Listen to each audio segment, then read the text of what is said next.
সমস্ত বালা মুসিবত থেকে হেফাজত করে ওনার ঘরে নিয়ে আসছেন, কিছুটুক সময় জিকির করার তৌফিক দান করছেন। এই জন্য শুকর জ্ঞাপন করি আলহামদুলিল্লাহ। আল্লাহ পাক বলছেন, যে বান্দা আমার নিয়ামত পায়া নিয়ামতের শুকর আদায় করবে, আমি আল্লাহ পাক তার নিয়ামতকে বাড়ায় দেব। এই যে কিছুক্ষণ জিকির করলাম, যে বান্দা দিল থেকে জিকির করছে ওই বান্দা বুঝতে পারবে কতটুকু মজা সে পেয়েছে। যখন লা বলে টান দেয় মনে হয় কিছু ময়লা দিল থেকে বের হয়ে যায়। লা মানে তো কিছু নাই, ইল্লাল্লাহ, আল্লাহকে প্রবেশ করে আল্লাহ। তো যখন লা বলে টান দেয় মনে হয় যে দিল থেকে যেন কিছু গুনাহ বের হয়ে যায়, এরকম মনে হয় না? যখন ইস্তেকামতের সাথে চোখটা বন্ধ করে একটু জিকির করবেন, দেখবেন এত ভালো লাগে যে মনে হয় কলিজা ঠান্ডা হয়ে যায়। কলিজা কি হয়ে যায়? ঠান্ডা হয়ে যায়। যতটুকু সময় জিকির করছি, বলা হয়েছে লা ইলাহা ইল্লাল্লাহ কালাম এত ভারী, তামাম দুনিয়াতে যদি এক পাল্লা রাখা হয়, ইল্লাল্লাহ যদি আরেক পাল্লা রাখা হয়, কালিমার পাল্লা ভারী হয়ে যায়। তাহলে কি পরিমাণ নেকি আমরা এতটুকু কামাই করছি, এই যতটুকু সময় জিকির করছি, এই যে পরিমাণ নেকি আমরা কামাই করছি, সারা দিন যদি বসে থাকতাম এই পরিমাণ নেকি হইতো না, এবং কি সারা দিন যদি ওয়াজ শুনতাম এই পরিমাণ নেকি হইতো না। এই জন্য যখন জুম্মার নামাজ বয়ান শুনতে আসবো, বয়ান কোন মাকসাদ না। বয়ান করলে এক কাহিনী যদি নেই, এক কাহিনী 1 ঘন্টার উপরে পার হয়ে যায়, তাতে কোনো ফায়দা আছে? কাহিনী আপনি শুনবেন, এখানে কান্না করবেন, মসজিদে বাহিরে দিয়ে শেষ। বয়ান থেকে যদি একটা আমল নেওয়া যায়, বয়ান থেকে যদি গুরুত্বপূর্ণ একটা আমল আমার মধ্যে ঢুকানো যায়, একটা আমলকে সংগ্রহ করে নেওয়া যায়, আর ওই পরিমাণ যদি আমল করতে পারে, সেখানে আধা ঘন্টা বয়ান চলবে, তার মধ্যে একটা আমল নিয়ে যাব, যেটা আমার পছন্দ হয়, যেটা আমার ভালো লাগে, যেটা আমার কাছে সহজ মনে হয়, ওরকম একটা আমল আমি এখান থেকে নিয়ে যাব। যখন বসবো 3টা নিয়তে বসবো। 1 নম্বর, বয়ান কে করতেছে সেই হিংসা, সেই প্রতিশা এটা থাকবে না। আমার উদ্দেশ্য আমি এখান থেকে কিছু নিয়ে যাব, নিয়ে আমল করব, এবং এইটা আমার বাড়িওয়ালা, আমার বিবিকে, আমার বাচ্চাকে আমি এগুলো করব। আর হুজুরে কি বলে সেখান থেকে ভুল ত্রুটি না ধরে শুধু একটা গুরুত্বপূর্ণ একটা নেক আমলের কথা, যেটা আমার ভালো লাগে, সেটা নিয়ে এমনকি যাচাই বাছাই করে আমাদের কাছে যায়, অমুক হুজুরে একটা বয়ানের কথা বলছে, এইটা আমল করলে কেমন হয়, যাচাই করে আমল শুরু করবে। তবে যাবেন যে যাবেন, ভালো হুজুর কাছে যায়। এখন তো সমস্যা, আজকের বিষয়বস্তু ছিল বিপদ নিয়ে। শুরুতে জিকিরের মূল উদ্দেশ্য, আগে দিল যদি পরিষ্কার না করে নেই তো দিলে কথা ঢুকবে না। আমাদের অবস্থা এরকম হয়েছে, দেখেন জুম্মার নামাজের সময় মসজিদ ফাঁকা, কোনো মানুষ নেই, অথচ এলাকার মানুষের অভাব নেই। বলে দিলটা কি পরিমাণ হয়েছে, বলে মাছ যখন কেউ ধরে ওই মাছকে যখন উপরে নিয়ে আসে, পানি থেকে যখন মাছকে উপরে নিয়ে আসে, মাছটা চটপট চটপট করতে থাকে। কেন? সে যেন আবার পানিতে যাইতে পারে, সে যেন আবার পানিতে যাইতে পারে। দেখবেন লাফালাফি করে, যখন পানিতে ছাড়ে মাছটা আস্তে ঠান্ডা হয়ে যায়। বলা হইতেছে আমাদের দিল, আমাদের ঈমান এরকম হয়েছে যে মসজিদে ঢুকলে দিলটা চটপট চটপট করে, কখন জানি মসজিদ থেকে বের হওয়া যায়। আর মসজিদ থেকে যখন বের হয় তখন সে শান্তি হয়ে যায়। কি ভাই? যখন মসজিদে ঢুকে শুধু অপেক্ষা করে হুজুরের বয়ান শেষ করে থাকে, ওরে আল্লাহ কত বড় নামাজ, কত বড় মুনাজাত, কত বড় ইয়া, হুজুর কেন শেষ করে না, এই চিন্তা করতে করতে করতে টাইম পার করে। যখন মসজিদ থেকে বের হয় দিল ঠান্ডা হয়ে যায়। কি ভাই? দিল ঠান্ডা হয়ে যায়। এই জন্য বলছে পরে তোমার দোষ দেখতে হবে না, তুমি তোমার নিজের দোষটা দেখো, তুমি নিজেকে যাচাই করে নাও। বাইরে ঘুরতে ভালো লাগে, বাইরে ঘোরাঘুরি করতে ভালো লাগে, খেত খামারি করতে ভালো লাগে, মসজিদে যখন আসে আর ভালো লাগে। মসজিদে যখন ঢুকে ওই মাছের মতো হয়ে যায়। মাছ যখন পানিতে ভালো থাকে এরকম, যতক্ষণ পানি থাকে ততক্ষণ ভালো থাকে। যখন মাছ পুকুরে নিয়ে আসে লাফালাফি করতে থাকে। ঠিক একদল মানুষ, একদল মুসলমানের দিল গুনাহ করতে করতে এরকম পরিমাণ হয়ে গেছে, মাছের মতো হয়ে গেছে। মসজিদে গেলে ভালো লাগে না, নামাজ ভালো লাগে না, রোজা ভালো লাগে না, নেক কথাও ভালো লাগে না, হুজুরের কথাও ভালো লাগে না। যখন যত গুনাহ করবে তত ভালো লাগে। কি ভাই? যত গুনাহ করবে তত ভালো লাগে। আমাদের বর্তমান সমাজে এখন এরকম এক অবস্থা হয়েছে, আমরা মনে করি বিড়ি খাওয়া, চুরি করা, ডাকাতি করা এটি মনে হয় বড় গুনাহ, এটি মনে হয় অনেক বড় গুনাহ। না, আমি মনে করি এই সবচেয়ে ছোট গুনাহ হলো গুনাহ। তওবা করলেই আল্লাহ মাফ করে দেওয়ার সম্ভাবনা আছে, মাফ করে দিবে। বান্দা গুনাহ করবে, বান্দা গুনাহ না করলে বান্দা তো আর ফেরেশতা না, বান্দা গুনাহ করবে, গুনাহ করবে, আল্লাহর কাছে মাফ চাইবে, কান্না করবে, আল্লাহ মাফ করবে। কিন্তু আমাদের সমাজের প্রচলনে এমন এক গুনাহ বের হয়েছে, গীবত নামে ভয়ঙ্কর এক গুনাহ বের হয়েছে, যেটা আকার ছোট, করতে সহজ, কিন্তু যার ভয়ঙ্কর, যার ভয়ানক, যার শাস্তি অনেক কঠিন। বলা হচ্ছে গীবত কি? গীবত হইল অমুকের, আগে আমাদের দিয়ে শুরু করি, আগে পরে আমি যাবো, আগে আমাদের আলেম দিয়ে শুরু করি। অমুক খতিব ভালো না, অমুক ইমাম সাহেব ভালো না, অমুক হুজুর ভালো না, অমুক মাদ্রাসার মুফাসসির ভালো না। নোয়াখালীতে এক মাহফিলে গেছি, তো এখানে এক মুসলিম খতিব সাহেব কয়, হুজুর মনটা খারাপ। বল কেন? বলে এক জুমার বয়ান করছিলাম, বয়ানের ফাঁকে আমি একটা কথা বলছিলাম যে নামাজ কাজাতে সে মায়ের সাথে জিনা করলো সমতুল্য গুনাহ। তো হুজুর কিতাব তো একটা দুইটা না, অনেক কিতাব, হয়তো কোনো কিতাবে পাইছেন, সেটা আমার বয়ানে বলছে। তো কিছু মুসল্লি থাকে না, বা খুব ভালো ভদ্র মুসল্লি, ইমাম সাহেব কেমন বাস দিবে অপেক্ষা যায়। এই মুসল্লি আবার আরেক আলেমের কাছে গেছে, যায় কয়, তো হুজুর আমগো মসজিদের খতিব সাহেব বয়ান করছে যে নামাজ কাজা করলে মায়ের সাথে জিনা করা সমতুল্য গুনাহ হবে, এটা সত্য কিনা? ওই ইমাম সাহেবের উচিত ছিল যাচাই করা বা ঢেকে দেওয়া, যেহেতু তিনিও একজন আলেম, উচিত ছিল না, ঠিক আছে এটা যাচাই করতে হবে, কিতাব ঘাটতে হবে, যেহেতু আম পাবলিক একটা করে বুঝ দেওয়ার চিন্তা ভাবনা ছিল, এরকম করা দরকার ছিল। হুজুর ইমাম সাহেব কইছে, এটা যে কইছে এক ইমাম না, মানে যে হুজুরে বয়ান করছে এক ইমাম না, এটা ঠিক কয় না, এটা কিন্তু কইছে মুসলিমকে বলছে, এটা ঠিক বলে নাই, লাগছেনই দেখেন ওই ইমাম সাহেব চাকরি শেষ, চাকরি আর থাকে না। এই জন্য আমি ভালো না, আমি টুপিও লাগাইতে ভালো না, আমি ভালো হবে কি? আজকে যদি পাশের মসজিদের হুজুরের বদনাম আমি করি, আমার বদনাম আরেক মানুষে করে, আরেক মানুষের বদনাম আরেক মানুষে করে, এক বক্তা আরেক বক্তা আমার নেই না, তো ওই বক্তা ভালো না। এই যে গীবত, অনেক সময় হুজুর বয়ানে উঠলে একটু সাবধানে কথাবার্তা বললেন, ওই কারো নিয়ে কথা বলা দরকার নেই, দেশের অবস্থা ভালো। আরে ভাই, আমি আমার টাকা খাই, আমি আমার তোমার আমার কবরে আমি যাব, আমার জান্নাতে আমি যাব, আমি কেন মানুষের বদনাম করব?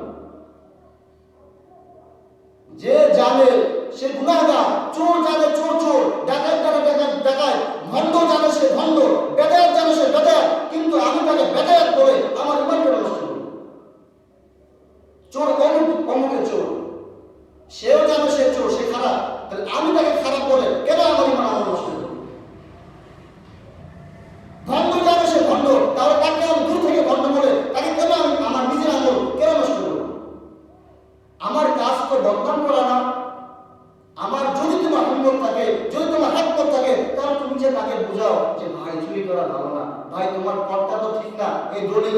তুমি এই পথে আসো, এই পথে থাকো, বা এই পথে থাকো না, এই পথ খারাপ। তোমার হিকমত থাকলে তুমি তাকে নিয়ে বুঝাও, বদনাম কেন করো? আর আমি কেন ওয়াজের মাধ্যমে ওইটা অমুক দলে গেলাম, অমুক দলে গেলাম?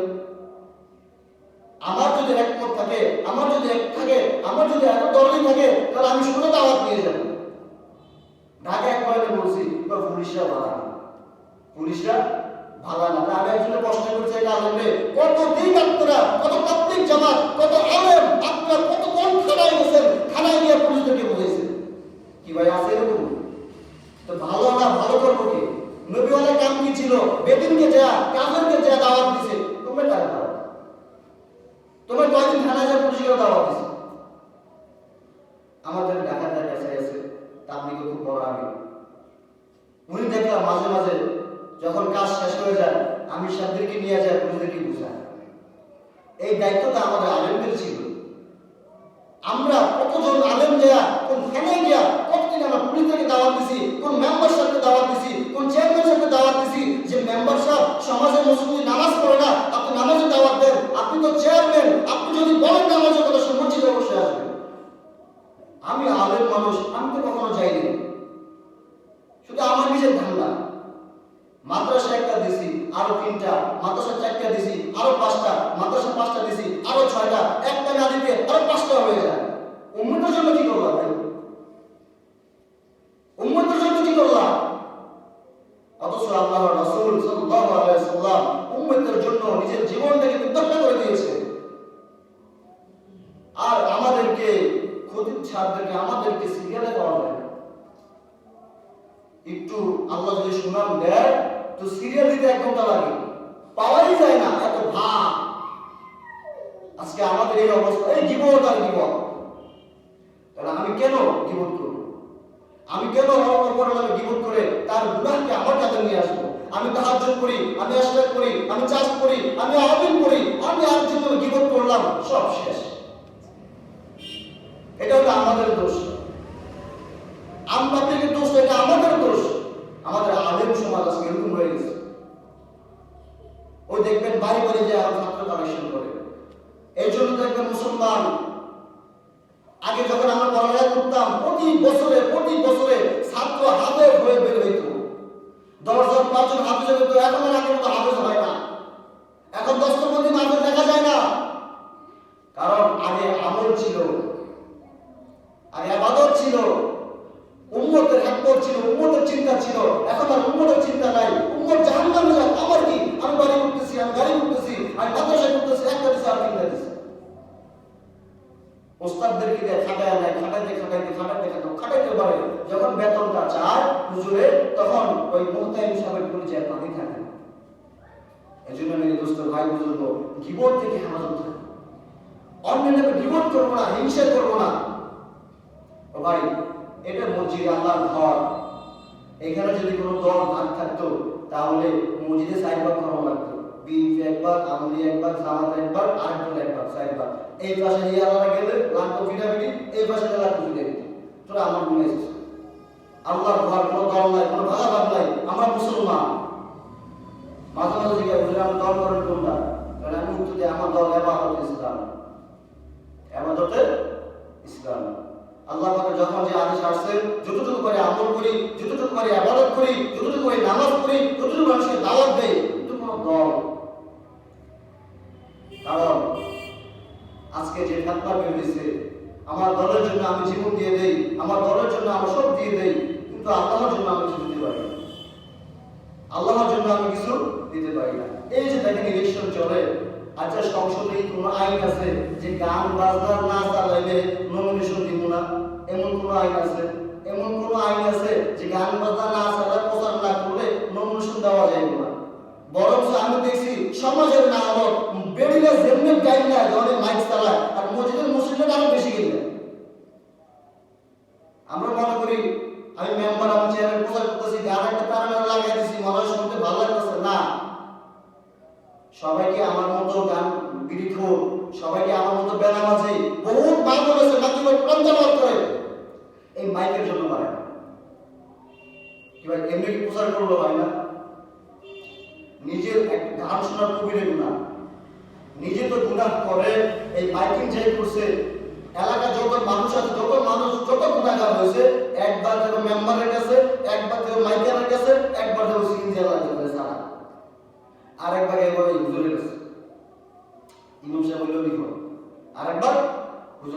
হুজুর আসবে? হুজুর আপনি সমাজের ইমাম, আপনি দাওয়াত দেন নাই, আপনি বুঝান না। এজন্য মেরে ভাই দোস্ত বুজুর্গ, বরঞ্চ যদি আমার একটা টেকনিক, ওই লক্ষ্মী করে কাউন্সিলর আছে ইমরান সাহেব, তুমি একদিন ফোন দিয়ে হুজুর দোয়া করেন, কাউন্সিলর চাইলে আমরা একটা ঘর করে দিন, একটা ঘর চাইছিলাম বহুত আগে। পরে আমি কইছি টাকা যাইলেন, দোয়া আমি একটাই করব যে আল্লাহ কাউন্সিলর সাহেব যদি ভালো হয়, ওনার দ্বারা যদি সমাজের কল্যাণ হয়, তুমি বিজয় করবে, এছাড়া দরকার নাই। এমনকি আমরা যখন মেম্বারশিপ দোয়া চাই, তখন আমি আল্লাহর কাছে এই দোয়া করবো যে আল্লাহ ওনার কাছে যদি কোনো ভালো হয়, সমাজে যদি ভালো কাজ হয়, ইসলামের কোনো কাজ হয়, তুমি বিজয় দান করো। হুজুর নির্বাচনের সময় ভোট কারে দেন? আমি কি কারো গোলামি?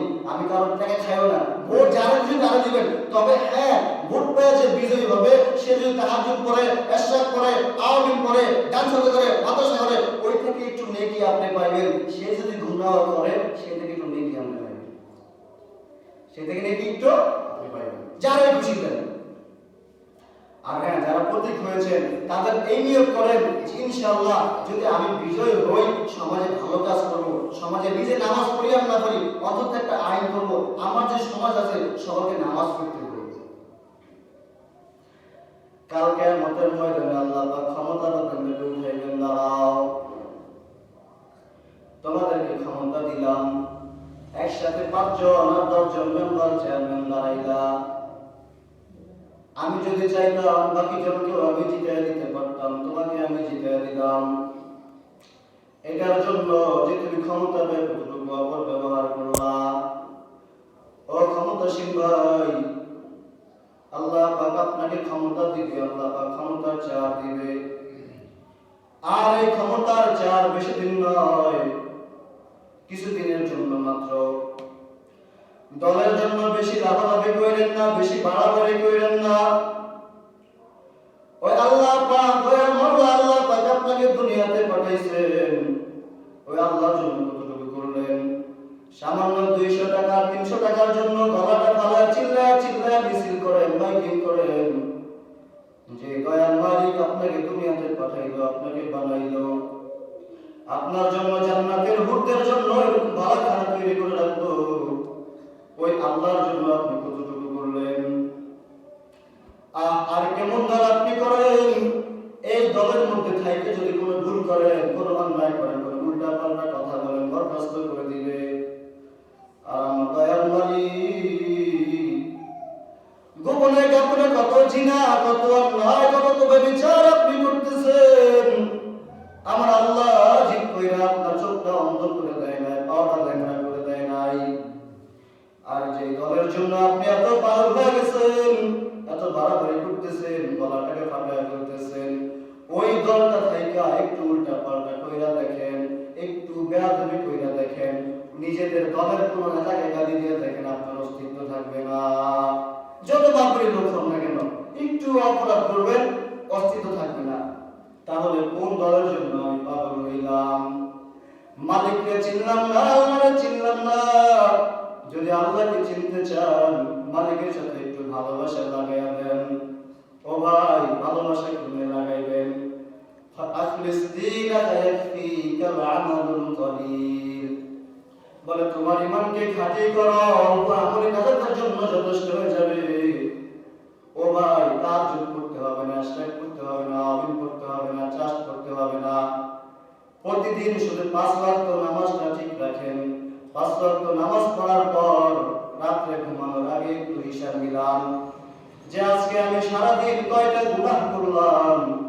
যদি কোনো গুনাহ হয়ে যায়, ঘুমানোর আগে 2 রাকাত নামাজে দাঁড়ায় আল্লাহ, ও দয়াল মালিক, গুনাহ হয়ে গেছে, আপনি আমাকে মাফ করে দেন। আল্লাহর কসম, আল্লাহর কসম, আল্লাহ মাফ করে দিবে। কারণ আল্লাহ আপনাকে জাহান্নাম দিয়ে কোনো লাভ নাই, বরং আমার দয়াল নবী, আমার হযরত মুহাম্মদ সাল্লাল্লাহু আলাইহি ওয়াসাল্লাম এতিম নবী, কাল কিয়ামতের ময়দানে সিজদা করে থাকবে, আমার উম্মত, আমার উম্মত, আমার একটা উম্মত জাহান্নামে গেলে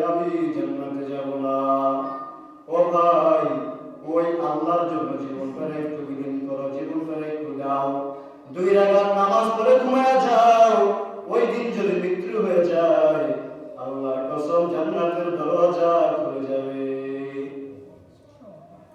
আর আমাদের মসজিদের একটা সমস্যা, আর আমাদের বুজুর্গ তো বাস দিছি, মসজিদ এলাকার কিছু না করলে হয় না। পুরা বাংলাদেশের মসজিদের একটা সমস্যা, সেটা হলো আলহামদুলিল্লাহ এই মেহমান হিসেবে চাঁদপুর এই মসজিদ থাইকা এখন জানি না মেহমান হিসেবে করছে, এটা তো আর বুঝি না, একদিনও থাকলে সেটা চিন্তা দিত আপনার হয়েছে ভালা এক খাওয়ান দেয় না, চাই বলা খাওয়ান দিব, আমি সুনাম করি না আছে বলে এক মসজিদে গেছি, এখানে ইমাম সাহেব কয়েকটা হুজুর একটা পাতা পড়ে থাকলে আয়াত কি মানে, ও মাদ্রাসাওয়ালা ভাই, মসজিদওয়ালা ভাই, কথাটা না বললে হয় না। যত বড় বড় বুজুর্গ ছিল আল্লাহর রাসূল থেকে শুরু করা পর্যন্ত সকল আম্বিয়া کرام একটাই দোয়া করেছিল, আল্লাহ আমি জাহান্নামে কিভাবে থাকবো, জাহান্নামে কিভাবে থাকবো, জাহান্নামের আগুন কিভাবে সহ্য করব, কি আমার উপায় হবে। আজকে আমি 2 টাকা দামের খতিব হইয়া 5 টাকা দামের মাদ্রাসার মুহতামিম হইয়া, মাদ্রাসার মুহতামিম হইয়া, মসজিদের সেক্রেটারি হইয়া, একতলা 2 তলা টাইলসওয়ালা মসজিদ বানায় দিয়া আমি কই, আমি বললে আমি জান্নাতি হয়ে যাবো, মসজিদের থেকে সবকে জারিয়া নেকিটা রাখবো, যাইবো থাকবো। আরে ভাই এটা শয়তানের ধোঁকা, শয়তানের ধোঁকা। অথচ এত বড় বড় নবী کرام, এত বড় বড় বুজুর্গ আউলিয়া کرام সব সময় একটা চিন্তা করতো আর কান্না করতো, আল্লাহ আমার জান্নাত আমার জাহান্নাম কি উপায় হবে আমি জানি না। আর তুমি আর আমি মাদ্রাসার ছোটখাটো মুহতামিম হইলাম, কিছু ছাত্র আমার আছে, কিছু পরিচালক আমার আছে, আমার কিছু শিক্ষক আছে, এদের দোয়ায় মনে হয় আমি জান্নাত পেয়ে যাবো। ও ভাই না না, ভুল ধারণা, ভুল ধারণা। মসজিদ দিলে, মাদ্রাসা দিলে আরো বড় বিপদ, কারণ মসজিদ যখন তুমি দিবা, মসজিদ দিলেই তো হয় না, মসজিদ দেওয়ার আগে কমপক্ষে ইমামের বেতনটা যেন পরিপূর্ণভাবে চলতে পারে এটা তুমি দিও। আর প্রত্যেকটা মসজিদ, মিরপুরে এক মাজারের পরিচালক কমিটি মন্দিরে হুজুর একটা কমিটির আলেম দিও। কেন কমিটির আলেম দিব? আপনার মাজারের মসজিদ হুজুর জানি আমরা, বিদুর জানি আমরা, আমরা পূর্ব পরিষদ কইরা আইছে, মানে আমরা ওই গামছা করে মাজারে কইরা তাই বিষয় ভাই, আমি হুজুর যদি একজন ভালো থাকে, যেই লোকটা মসজিদটা দিছে কিছু নিয়ে কিন্তু ভাই। এই জন্য ইমাম সাহেব রাখবেন একটা আমলওয়ালা ইমাম।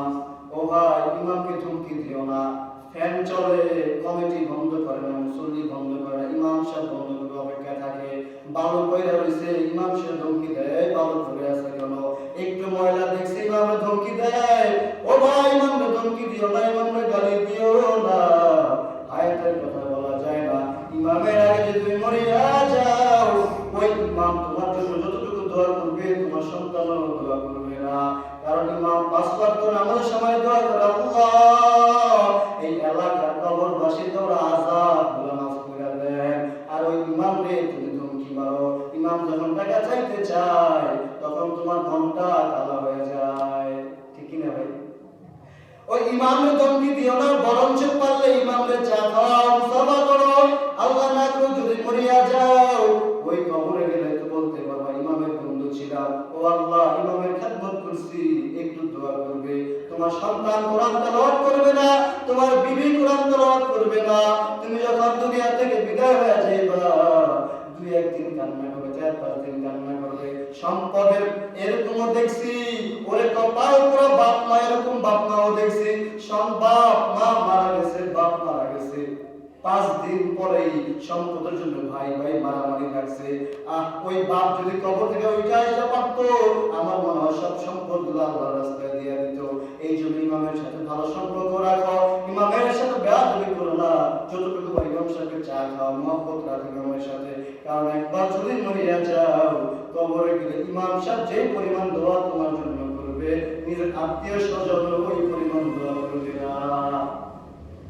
আজকে আমাদের সমস্যা, আমার মনে করি মসজিদ কমিটি হইতে পারলে ও অনেক বড় অনেক কিছু হয়ে গেছে, সেক্রেটারি যদি হইতে পারি, আমি মসজিদের সেক্রেটারি, আমি সভাপতি, হিসাব নিয়ে কথা বললে বুঝুন আরো বিপদ। কেন বিপদ?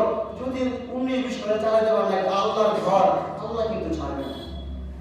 ইমামের বেতনটা 4,000 টাকা, 5,000 টাকা, 2-3 মাস বাকি, ইমাম সাহেব তারপরে আলহামদুলিল্লাহ মুস্কি হাসি দেয় চলে, মুস্কি হাসি দিয়া চলে, মুখটা বেজার হয় না, মুখটা বেজার হয় না। ইমাম বলছে ও ইমাম কেমনে চলো? আল্লাহ চালায়। কিন্তু ইমামে বুকের পিঠে পাথর বাইন্দা মুখটা হাসি খুশি চলে, কাউকে কিছু বলে না, সহ্য করতে পারে না। আল্লাহর কাছে দোয়া করো, আল্লাহ অল্প টাকা বরকত দিও। দেখবেন ও ভাই দান সৎকার তো করতেই পারি না, দান সৎকার করতেই পারি না। শেষ কথা, 5 মিনিট সময় আছে। যাদের সম্পদ আছে দান সৎকার করেন না, আল্লাহর রাস্তায় দেন না, এতিমদেরকে দেন না, 4 লাইনে তাদের টাকা চলে যাবে। নোট করে রাখেন, কয় লাইনে? 4 লাইনে তাদের টাকা চলে যাবে। আল্লাহর কসম, আল্লাহর কসম, আল্লাহর কসম। কসম কথা বিশ্বাস না করে ইমান নাই। কয় লাইনে ভাই? 4 লাইনে। যার সম্পদ জমা আছে, জমা থাকা অনুযায়ী সে মসজিদে আরেকটা কথা মনে করছে, ওই মসজিদ ইমাম সাহেব, খতিব সাহেব, মসজিদের সেক্রেটারি, সভাপতি, এরা কয় আমরা তো মসজিদ দিছি, আমরা দান করুন। দেখবেন হেরা টাকা দেয় না, ইমাম সাহেব টাকা দেয় না, খতিব সাহেব টাকা দেয় না, মসজিদে তো টাকা দেয়। মসজিদ যাই দান সবাই করবো, দান কি করবো? দান আমি সেক্রেটারি ও সভাপতি হই, আমার দান আমার মালিকের কাছে পৌঁছে যাবে। যার সম্পদ জমা থাকবে আল্লাহ রাস্তায় খরচ করবে না, মসজিদে দিবে না, মাদ্রাসা দিবে না, কোনো গরিব বেদে সাহায্য করবে না, তার টাকা পয়সা আল্লাহ পাক 4 লাইনে নিয়ে যাবে। কোন লাইনে? 4 লাইনে। বাড়িতে যা শুয়ে মিলাইবে। 1 নম্বর ইলেকশন, 2 নম্বর ইনজেকশন, 3 নম্বর ফ্যাশন, 4 নম্বর ডেকোরেশন।